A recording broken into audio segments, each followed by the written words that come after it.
Dear friends, I'm so glad to continue talking about the great books by Russian authors. And this time we're going to talk about Mikhail Bulgakov, possibly one of the greatest writers of Russian literature of the 20th century.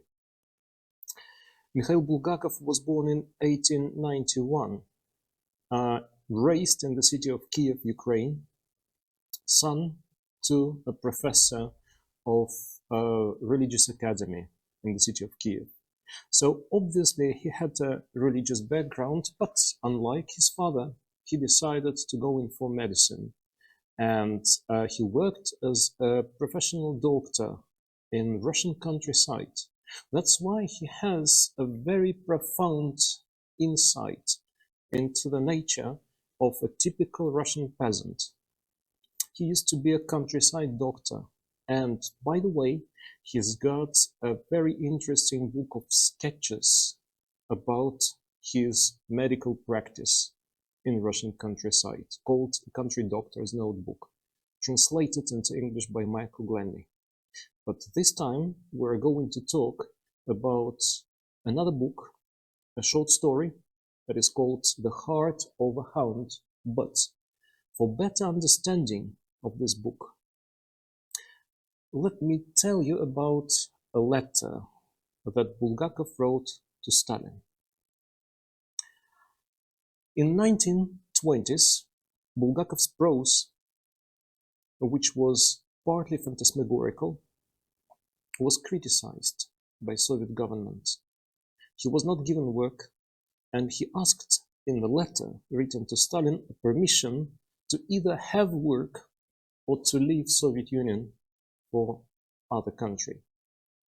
And have a look at the slide now. Here we have a short quotation from this letter. The dark and mystic colors, I am a mystical writer, in which the countless abnormalities of our life are depicted, the poison with which my language is saturated, the deep skepticism towards the revolutionary process which was taking place in my backward country, and its juxtaposition with the most favored and great evolution. In simple words, Bulgakov recognizes that revolution is not a normal way of changing things, and he, as a writer and moreover as a doctor, says that evolution is a lot more normal. Can you change human nature by revolution? Or it is better to change human nature by slow evolution? Basically, that's what that short story is about. And we call it The Heart of a Dog. Also, there is a translation, The Heart of a Hound. This short story was first published in 1925. And in this book, you can have all the walk of life of Bulgakov in just about 40 pages. So let's open the book, and the first thing that we see is actually the impression of Moscow in winter with the eyes of a stray dog. So don't be surprised that the book is started with a dog language. Have a look at the slide. Woo, woo, woo, woo, look at me. Look, I'm dying. The wind under the archway howls at my departing, and I howl with it. I'm done for, done for. That villain in a cook's hat, the chef at the canteen of normative nourishment for the employees of the Central Council of the People's Economy, splashed boiling water at me and scolded my left side. Swine that he is, and him a proletarian. Oh my God, how it hurts. That boiling waters seared me to the bone, and now I howl and howl, but what's the use of howling? The book opens with the suffering of a stray dog that was scalded by boiling water by a chef from some local restaurant. And at that time, everyone in Soviet country was basically a proletarian. There were very few people who dared to recognize that they are not. Proletarian are actually workers and peasants that took over in Soviet Union as a result of October Revolution 1917. But the word proletarian means much more than that.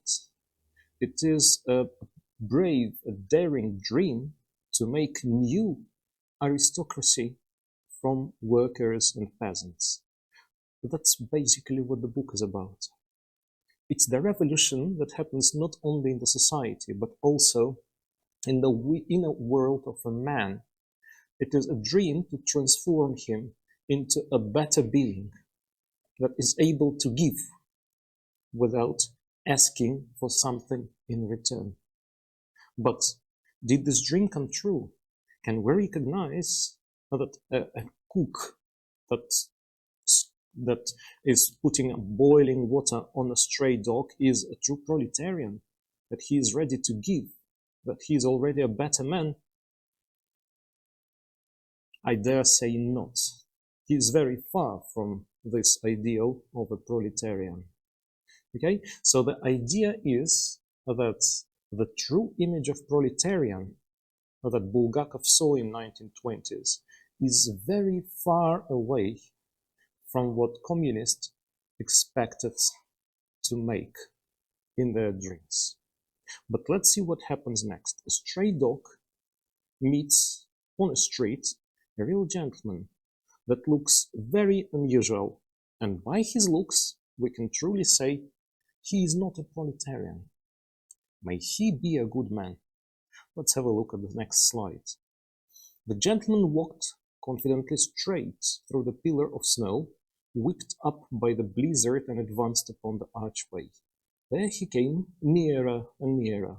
That was a man who ate well and did not have to steal, a man who would not kick you, but would not be afraid either, and would not be afraid because he always had enough to eat. He was a gentleman who earned his living by intellectual work. He had a pointed French beard and a grey, downy, dashing moustache, such as the French knights of old used to have, but the smell wafting from him on the blizzard was a bad smell. Hospitals. Can you guess, dear friends, who is that person who comes up to a stray dog? Let me tell you, this is one of the main characters of this short story, a professor of medicine called Preobrazhensky, that is going to try to transform this stray dog into a human being. But now, have a look at the next slide. This is the figure of Professor Preobrazhensky in a Russian movie. That's how probably a Russian director would see Professor Philip Filipovich Preobrazhensky back in 1929. He has some inner aristocracy of manners about him. He's very delicate and gentle. But at the same time, his last name is very important. Have a look at it, Preobrazhensky. In Russian language, Preobrazhenie means transfiguration, a church holiday. So what he is going to do is to transfigure a dog into a human being. Now, Professor Preobrazhensky figure is not completely made up by Bulgakov. He has a historical prototype. Have a look at the next slide. Here you can see the first Nobel Prize winner in Russia, called Ivan Pavlov. The scholar carried out experiments on digestive glands, as well as investigated the gastric function of dogs, and eventually won the Nobel Prize for Physiology or Medicine in 1904, becoming the first Russian Nobel laureate. Have a look. There is so much that makes Professor Pavlov similar to Professor Preobrazhensky. He was also experimenting on dogs.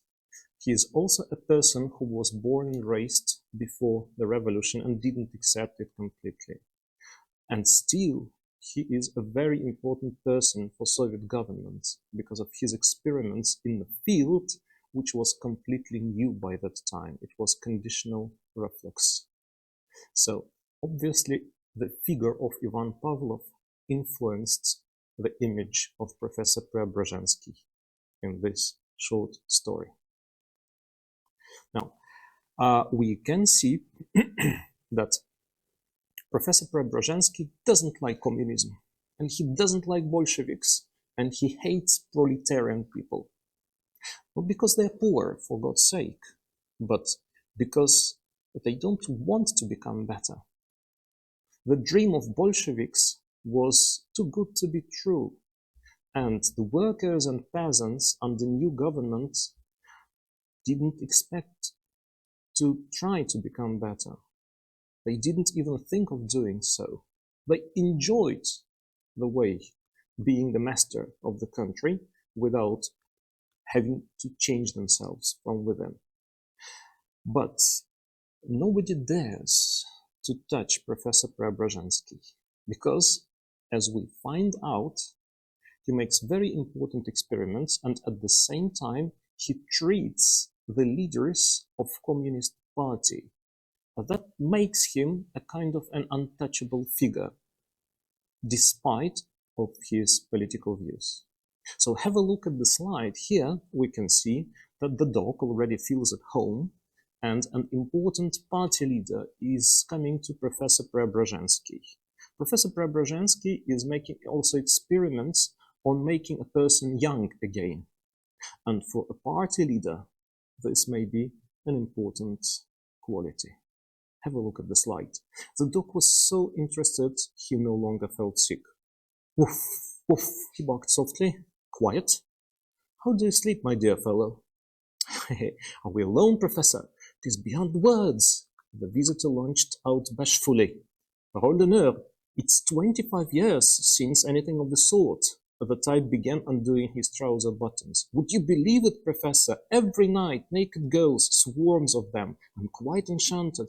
You are a conjurer. Philip Filipovich smiled absently as he examined the pupils of his visitor's eyes. Quite obviously, we can see that a person who is an important party leader is feeling young again. And of course, that strictly depends on the achievements of Professor. That's why by no means the party is not going to touch Professor, because their life and their youth depend on him.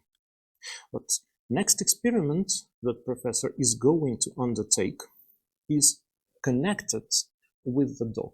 That's what he took the stray dog into his house for. He's going to put parts of human brain into a body of a dog and to make a human being out of a dog. For that reason, he needs to find a donor. And guess what he finds? You would probably recognize him not as the best possible donor. It's a drunkard, a thief, Klim Chugunkin, who is killed in an affray in a pub. That's what actually is becoming the donor for parts of human brain to transform to transfer them into the body of a dog. Please have a look at the slides. Klim Grigorievich Chubunkin, 25 years old, single, non-party member, sympathizer, brought before the courts 3 times and found not guilty the first time for the lack of proof. The second time saved by his social origins. The third given a suspended sentence of 15 years forced labor. Thefts, profession playing the balalaika in pubs. Small ill-mate, enlarged liver, alcohol. Cause of death, struck in the heart by a knife in a pub. The stop signal at the Preobrazhensky gate. So here we can see a person who is the lowest possible personality you can find in the street. It's a person who is playing balalaika, begging for money in the pub to spend all his money for drinking, for cheap booze. And by the way, do you know what is balalaika? Let me show you. Have a look at the next slide. Here you can see a monstrous creature that comes out of a dog. So basically, have a look at the gross paradox of this experiment. Professor of medicine, who hates proletarian people, is putting some parts of human brain into the body of a dog just to make another proletarian. He is terrified at the results of this experiment because his creature, first of all, regards him as his own son. Professor is disgusted by this. And here, dear friends, we come to the main antagonism in this short story. The professor and the dog that became a human being. Or, in other words, the creator and his creature. They are so very different. Professor, he disguises, he has a certain disgust towards the Soviet culture and the proletarian background. And even Soviet newspapers give him a heartache. Have a look at the next dialogue. Professor, with his medical scholar, is having lunch, and they're discussing what is good for digestion. It's not a simple problem, Ivan Arnoldovich. One has to know about food, and, can you imagine, the majority of people do not. You don't just have to know what to eat, but when and how. Philip Filipovich wagged his spoon pontifically. And what to talk about? Yes, indeed. If you have a care for your digestion, my advice is avoid the subjects of Bolshevism and medicine at the dinner table. And whatever you do, don't read the Soviet newspapers before dinner. But there aren't any other papers. That's what I mean. Don't read newspapers. You know that I set up 30 experiments in the clinic. And what do you think? The patients who read no newspapers felt fine. The ones whom I especially ordered to read Pravda lost weight. That's what Professor thinks. And here you can see his ideas in a strong disguise, but basically they tell that he dislikes the communism, that he dislikes Bolsheviks, he dislikes the papers that they have and all the culture surrounding them. And that's what we know about him. By the way, have a look at the slide. Here you can see an authentic copy of a newspaper, Pravda, that we have just mentioned in the previous slides. This is the true name of one of the most popular Soviet newspapers. So Professor thinks himself too smart to read Soviet newspapers. And let's look at his creature. Now here we have a passage from a medical diary that chronicles all the experiments. And the first date when a dog becomes a human being is the 1st December. Crossed out and corrected. 1st January 1925. Photograph this morning distantly barks aber, repeating the word loudly and, it would seem, joyously. At 3 o'clock this afternoon, in large letters, it laughed, sending the maid Zina into a dead faint. This evening pronounced 8 times, running the word abervalk, aber, in slanting writing in pencil. The professor has decoded the word abervalk, it means glove ryba, something monster. And here we can see the writing ends. Why? The creature starts bothering the creators. He runs around the flat and he pronounces a mystical word, abervalk, which actually is a reverse of glove ryba. Do you know what glove ryba means? Let me show you on the next slide. Here you can see a historical advertising that says the chief management of fish industry opens a shop, and here in this shop you can buy all kinds of caviar and all kinds of fish. Obviously, this is an advertising of a shop. And the dog passing by this shop obviously had imprinted the name of the shop, but couldn't read it from left to right. So he has read it from right to left. That's why glove ryba becomes abervalk. Have a look at the huge difference between these two main characters. Professor is too smart to read Soviet newspapers, and his creature cannot even read correctly the advertising of a fish shop. And the most interesting point of the conflict is actually when the creature comes to Professor and calls him father. Professor is terrified. If that is his son, so what kind of heritage does he have? This is hilarious and monstrous at the same time. He tries to make him an obedient creature. He tries to bring him up, but it seems to be impossible because he's already formed as a personality. So have a look at their dialogue, the creator and the creature. Where do you think you are? In some kind of low dive? Why are you so strict with me, Dad? The man suddenly burst out in a tearful whine. Philip Filipovich blushed. His spectacles glittered. Why are you calling Dad? What do you mean by such familiarity? I never want to hear that word again. You are to address me by my name and patronymic.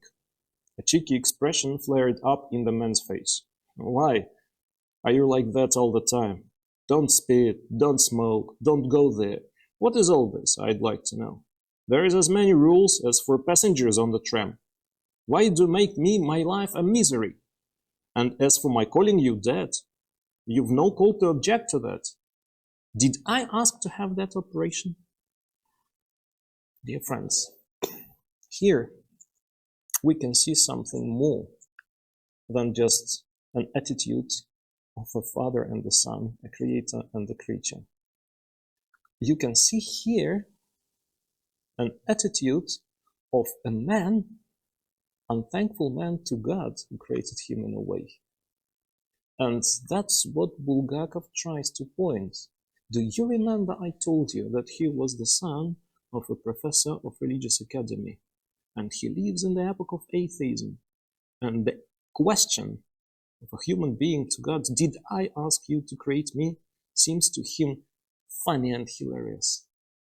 So here we can see this is the culmination of the story.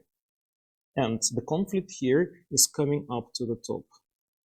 What do you think is going to be the end of this conflict?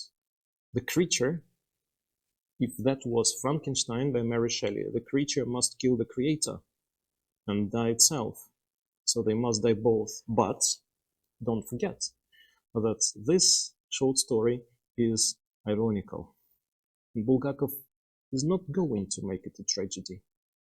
So Professor, who sees the whole situation, a very unusual and unpredictable, ends up experiment of bringing things to normal and making this strange and monstrous human being a dog again. Police comes because they're afraid that a man was killed, but in fact a dog is shown instead of a man. Let's look at the final scene. The second militiaman suddenly crossed himself in a sweeping peasant fashion and, stepping back, trod heavily on both Zina's feet. The man in black, without shutting his mouth, pronounced, I can't believe it, he worked for pest control. That was not my doing, replied Philip Filipovich.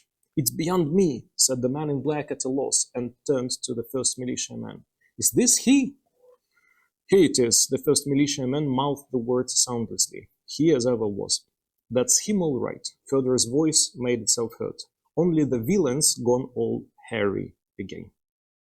Dear friends, here we can see things come back to normal. The dog becomes a dog, the professor remains a professor, and militiaman doesn't see any crime in what has happened. But in the end of that story, we have to say that Bulgakov's idea is that you can't make a human being without his inner wish for that. And every normal long-term transformation comes from inside and not from the outside. Whatever you do, you can't do against nature. But that's why he, as a writer and a medical doctor, says, I don't want to mock the Great Revolution, but I myself am for great evolution. Thank you for being with us, and see you again next time.